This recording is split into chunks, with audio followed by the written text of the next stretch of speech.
Entry-level mining information, finding the jobs. Welcome to Australian Mining for New Starters, and today's video we're going to have a look at where a new starter can find a job, and we're going to have a look at the prices that are going in the industry. But first, the biggest area where a new starter can find a job is in hard rock underground. Now, a lot of people ask, how do you know this?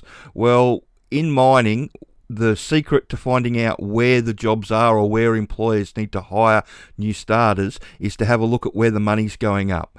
And in the last 2 years, the money has gone up significantly for the entry-level roles like underground truck operators. So 2 years ago, a truck driver was lucky to make $380 a day. Now they've got companies around Kalgoorlie that are paying anything up to $540 a day for an experienced truck driver. That's how you know that the industry needs new people, is because they're having to pay a lot more money for the workforce. Whereas if you look at iron ore at the moment, where that's tracking sideways because they're replacing their truck drivers with driverless trucks in their strip mines up north. And you can also look at shutdown work, where 2 years ago or 3 years ago, shutdown workers were getting $70, $80 an hour. Now you see lots of ads around for between $38 and $55 an hour. They've got an oversupply of people. So knowing who's hiring is one thing, but also then you need to have a look at where those jobs are around the country. Now, I got asked today about New South Wales, so we're going to have a look at New South Wales, and this is the Australian Mining Atlas. It's hard to get rid of all the dots, unfortunately. They've changed it. I don't think that's a finished product yet, but when you zoom in, you can give you a fair idea of what's going on. And now with hard rock underground, all the coal mines are on the east here, hugging the coastline, whereas the hard rock underground, where the majority of the jobs are in the middle and the west of New South Wales. So if we bring it down a little bit further, so you can start out here at Broken Hill, and then you can work your way across to Cobar and Ningen, and then Dubbo. There's a couple big silver mines and copper mines down there. Then Orange and Parks, there's work around there. Big mines around Orange and Parks, and then even down to Goulburn, there's a gold mine there. And then on the other side of Canberra, down here around Braidwood, there's an underground gold mine as well.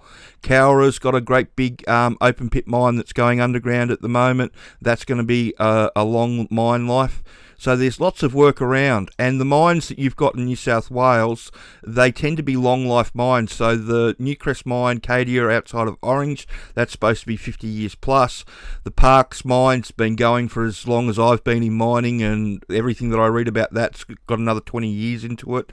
The Cowra mine, that's got 50-year mine life apparently. And then you've got all your mines out Cobar way and out into Broken Hill that are all long life mines.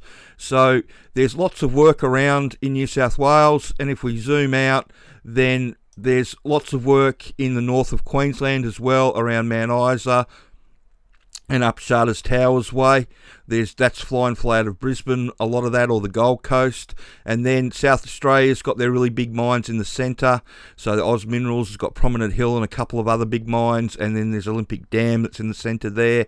And then of course Kalgoorlie's got 30 or 40 mines within an hour to an hour and a half drive around it that are all looking for people, and it goes all the way up to Meekatharra and down into Southern Cross and down to Norseman.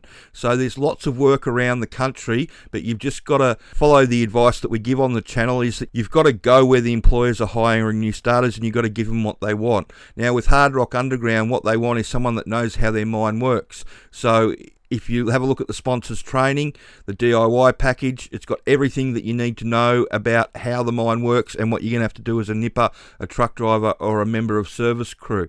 We've had people get jobs all around the country now with the course. So if you're stuck in lockdown in Sydney or around that area in New South Wales somewhere, and you want to prepare yourself so as soon as it lifts you can go looking for a job, this is the way to do it. If you know how the mine works, you've got something to offer them. And there's lots of work around.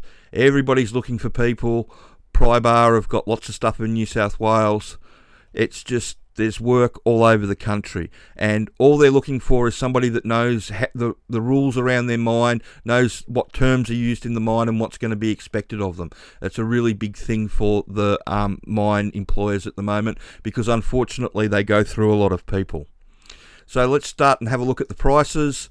So copper's really high. That's in at $13,206 Australian a tonne, which means everybody's making lots of money. Nickel's up there as well. It's still over $26,611 a tonne Australian.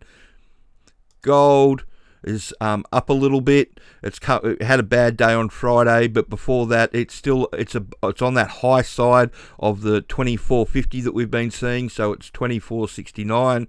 My youngest son would love that. Iron ore's into $287 Australian a tonne, so again that's moving sideways because there's lots of demand. And coal's still riding nice and high, which is good to see, and that's seen a lot of coal mines ramping up production, which means that there's been a few experienced coal mining jobs around.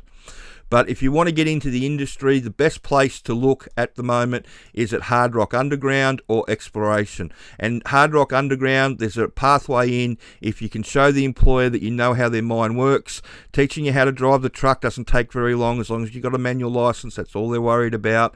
But what really floats their boat, if you can talk to them about ground support and refuge chambers and what you're going to do if a rock slides down your scaling bar, and where you're going to go if you smell stench gas, and all those other wonderful things that they've got to try and cram into a new starter in the first couple of weeks that they're on site. So if you already know those things before you go, it gives you a huge advantage over everybody else. I hope you found that information helpful, and if you could share the information around and hit the like button, and if you can subscribe to the channel, that would be wonderful. Thanks. Talk to you next time.